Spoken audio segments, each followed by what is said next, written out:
Good evening po mga kabingwit. Ito po yung aking inoverall na pen. No? At ang problema po nito mga kabingwit, basag po itong kanyang, ito, yung bumubomba dun sa pinaka-piston. No? Basag po yan.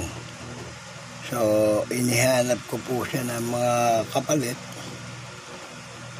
at wala nga po ako nakitang kapalis niya, pero ginawa ko po ng paraan at ito na po siya mga kabingwit. Gumagana na siya, ayan o, gumagana na yan, bumubomba na yan, ayan.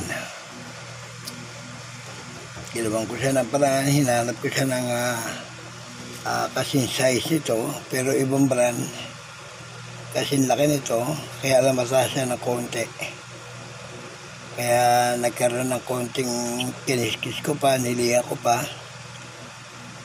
pero sumakto naman siya, no? Ngayon gumagana na siya, ayan, no? Okay, at yung mga pinagpilian ko nga po, yun, no? Yung mga piyesang yun, no? Yung maliliit na yun. Yan, ito. Yan, yung mga pinagpilian ko, yan. Okay po mga kabingwit. Kung meron kayong ipaparepair na rin, tanong nyo lang sa akin doon sa Navy. Basta't ang payo ko lang, ingatan ninyo ang inyong mga makina na sa ganon. Lalo na ito, thread type to. Mahirap hanapin yung pinaka-pin yung gear niyan. Thread type yan eh. Pag binubuksan yan, pabalik, no? Oh. Diba? Thread type yan. Hindi yan katulad na may tornilyo rito. Thread type.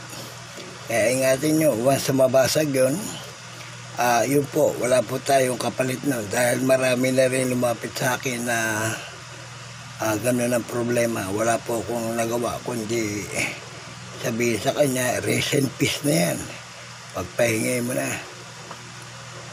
Sa pagre-repair, wala pong problema yun. Basta't problema lang po yung piyesa ating ipapalit.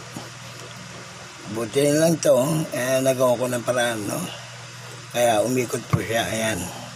Gumagana na po yan, no? Ayan, i-reverse niyan. Mabalik yan. May reverse yan. Kabila. Balik. Wala yan, balik. Ito. Yan. Okay po siya. Okay po mga kamingwit. Ito po Chody the Repairman. Wala pong kukurap.